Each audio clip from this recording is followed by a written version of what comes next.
Hello, John. How you doing today? Good, yourself? Doing great, John. Doing great. Thanks for asking. Today, I want to learn more about your managed fractional sales development service offer so that buyers looking at this service in the Cloutus marketplace can decide whether they want to invite you for an interview about their service request or not. There's three questions that I'm going to cover with you today. So let's get started with the first one, which is who is the best fit for this service offer, the fractional SDRs? So the best fit is a company typically in the range of 20 to 1,000 employees as a typical sweet spot. They either have some type of software or service that they're offering. Of course, B2B is typically the clients that we're serving. What I would recommend is for the fractional is when you haven't done that much outbound and you're looking to test a little bit more, test different strategies, maybe different ICPs. You don't quite have that all figured out. Maybe you have some type of understanding, and we're going to further test that for you using our fractional model. And so what this is going to get you is someone who's calling on your company, but also another company or two, as well as our team and tools behind it that will be doing the outbound emailing, data sourcing, and LinkedIn outreach as well. Got it. Now, you did mention at the beginning this is ideal for companies that have between 20 and 1,000 employees. Is there maybe a recommended ticket or annual contract value of the product or service that you're going to be pushing through through your solution that your buyers should have, like a minimum ticket or maximum ticket? Great question. Yeah, so the bigger the ticket, the better, right? We want to work with bigger deal sizes so we can ultimately get our clients a return on investment. Right? So every opportunity we get for our client is that much more valuable. I'd say in terms of a minimum, we're looking at somewhere around 10K minimum deal size. And then, so obviously the bigger, the better. And but under 10K becomes a little more tricky. Got it. So at least 10K for the ticket. Maybe they're going into a new market. You mentioned they should have an idea of who their ICP or ideal target is, and that you can help them explore. They haven't been as consistent with outbound, with maybe using the phone, using LinkedIn. That's where your service can make an impact. Which takes me to the second question, which is, what are the components of the service offer? You mentioned the channels a little bit a second ago. Walk me through maybe the channels, the process, the platform, and people involved in the delivery of the service. Sure. So in terms of the output, we're running multi-channel. We're doing outbound calling, we're doing outbound LinkedIn messaging, and we're doing outbound email campaigns. So you have a fractional SDR, but it's backed by our team and our technology that's included in our service. And so included would be a customer success manager, who is your main point of contact, an account manager, a data researcher, a copywriter, an email deliverability team, and then myself or Chris are typically involved just to make sure things are going smoothly, we're running the right strategy, answer any questions, so you get a little bit of our attention as well. Awesome. So they're not just getting a fractional rep doing the execution, but also more experts helping with the campaign ideation, the execution. You'd mentioned data researcher and email deliverability people. Can you help me understand what those two roles, or what is their role in the service? Yeah. And so that's the one big difference is you're not just getting passed off. So you do have myself or Chris, who leads our sales, involved in the campaign.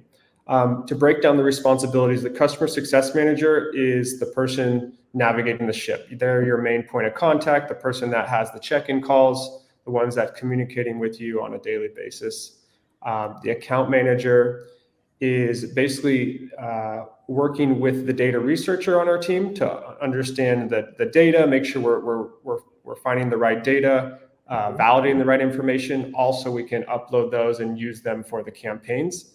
And they also talk with the account manager to make sure, hey, this is the next strategy. Hey, we need to pause here because next step, we're going to run this campaign. And so basically communicating that on the back end, make sure we're getting all the right data for the next upcoming campaign.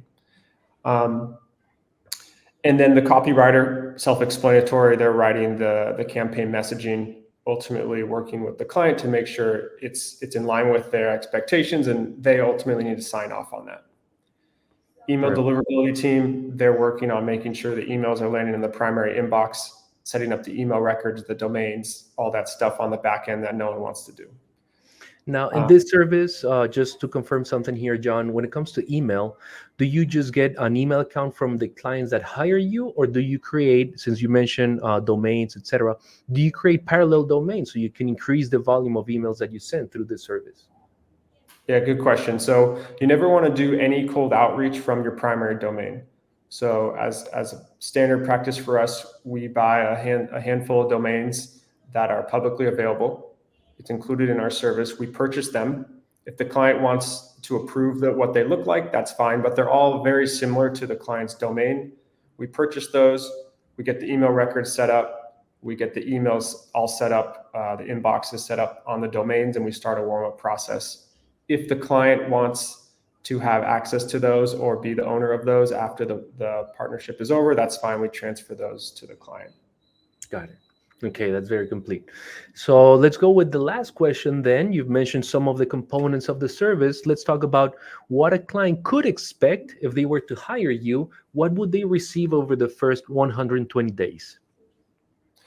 So it's wide ranging depending on what the client wants. So that could be one, you're going to be getting a team of people to onboard and implement your campaigns about as fast as possible. So you don't have to put out any job posts. You don't have to do any interviews. You don't have to train. You don't have to add more software. We're implementing an outbound engine for you within a week. So that's typically our onboarding time is within a week. And that's when the month with our clients actually starts. From there, you're getting a bunch of data. So we're pulling companies, contacts, all based on the strategy that we come up with for the first or second campaign with the client. Client is ultimately approving all that and has access to all that. You're getting multiple campaigns across multiple channels: email, LinkedIn, cold calling. And yeah, you're ultimately getting interested leads and booked meetings in your calendar. Got it. How long do you think is going to take? So you mentioned the first week, there's a lot of setup involved.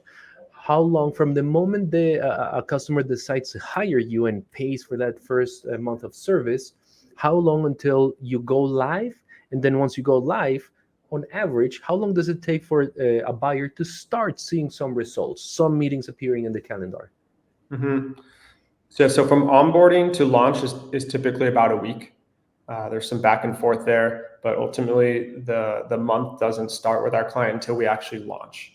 Got it. In terms of responses and meetings, it varies, right? I don't know exactly when people are going to respond. We've seen meetings set on the first day, and sometimes it takes a week or two.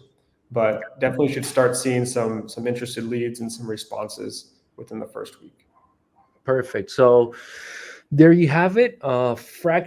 Managed fractional sales development teams. You get not only the rep doing the outbound, but a team of people elaborating on the account, working on maybe trying to improve the ICP. You mentioned different personas. You can execute different strategies. So I'm guessing it's not just one campaign that you're going to be running with one message, one template, but maybe multiple campaigns. Is there like a maximum of personas a client can use the service for? No, there's no maximum, but at the same time, within reason. Mhm. You don't want to be too spread out and make it too complicated. But Right, no, dilute the efforts. yeah. That makes sense. Well, John, this has been very helpful. Thank you so much for providing more information about your fractional managed sales development teams so that users of the CloudSales Marketplace can decide whether they want to invite you for an interview about their needs or not. This has been very helpful, John, and I'll catch you on the next one. Thanks.